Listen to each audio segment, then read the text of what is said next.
Lady Macbeth is a British drama film that takes place in 1865 rural England and is about a young bride who has been sold into a loveless marriage to a bitter man twice her age, who is about as sexually and as emotionally adequate as a box of rocks, and whose family are cold and unforgiving. She discovers an unstoppable desire within herself when she embarks on a passionate affair with a young worker on her husband's estate. An never-before-seen ruthlessness is unleashed from inside her, so powerful that she will stop at nothing to get what she wants, even if the outcome will have frighteningly brutal consequences. It is highly important to point out that while yes, William Shakespeare's famous tragedy Macbeth is somewhat of an influence on this story, this Lady Macbeth in this story is not the same character. This film is actually based on a Russian novella initially published in 1865 that was previously adapted into an opera in Russia, I think, in the 30s, and then later on into a film I unfortunately can't find anymore. It was released in the 60s and directed by famous Polish director Andrzej Wajda. Now, while the first two acts of this film do retain most of the story beats of the novella,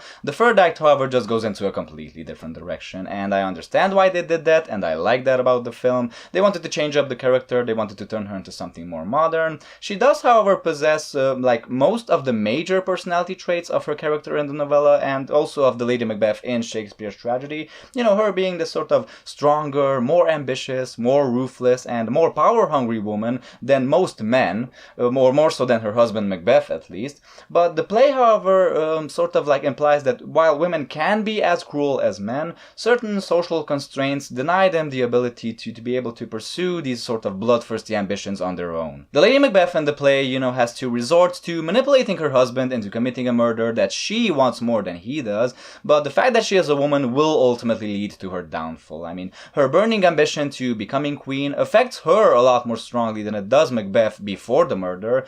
Also, the guilt affects her a lot more strongly after the murder than it does Macbeth. And it's going to be her, I mean, it is her female sensitivity that will ultimately become her major weakness, that will ultimately be the thing that will set her on a downward spiral into madness. Now, while a similar sort of character arc, I think, is present in the novella, albeit being a different character and different story, you know, Lady Macbeth's female sensitivity ultimately being her major downfall, this sort of thing is completely lacking in this film. The Lady Macbeth in this film is one cold-hearted bitch.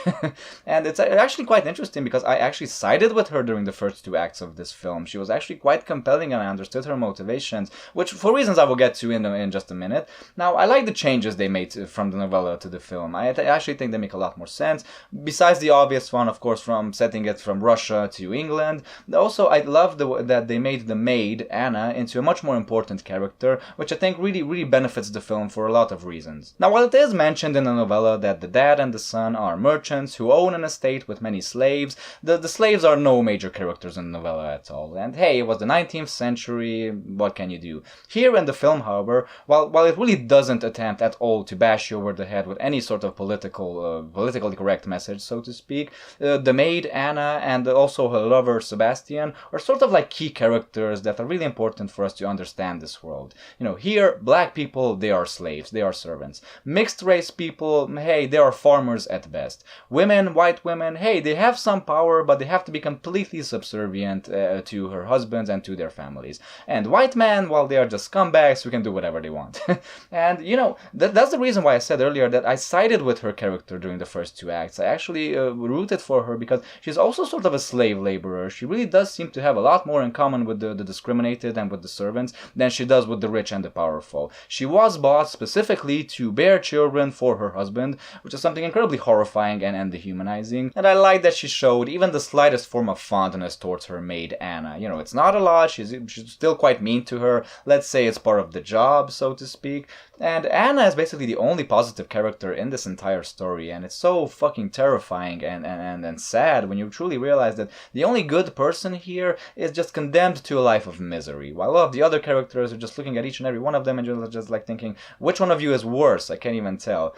It's interesting because Lady Macbeth's fondness and love do feel genuine. You know, the horrifying things she commits do feel justified to a certain point. An aspect I loved about the novella, which I thought the film lacks almost completely, it just hints at it slightly in a way that if you haven't read the novella, you will have absolutely no way of recognizing it, is that in the novella she has a very strange recurring dream with a cat that will eventually speak to her, and it's also a way of just showing that her actions continue to haunt her. Just in the way as Lady Macbeth in Shakespeare's tragedy, her actions continue to haunt her as well. But the actions of the Lady Macbeth in this film do not haunt her. And like I said, it isn't until the third act that she truly turns into a monster. There is that like sort of point of no return where she does commit something that's just so against like everything, so against like human nature and human morals, that's just completely unacceptable. And she does say in the beginning of the film that she is thick-skinned. Well, she will need to be in order to survive this, trust me. So yeah, this is a film I liked. I think it's very good on all fronts.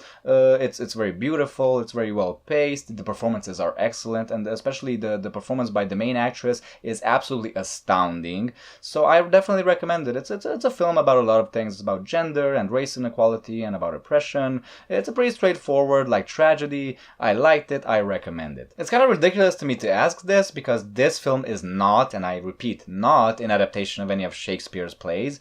But my question to you guys would actually be this: what is your favorite Shakespearean adaptation? I'm talking about films, of course. Don't forget to leave your answers down below in the comment section. Thanks for watching my review as always. I hope you enjoyed it. If you have, don't forget to like, comment, and subscribe so I can see you later with other reviews. And until then, folks, you know the drill. Stay cool, stay awesome, and goodbye.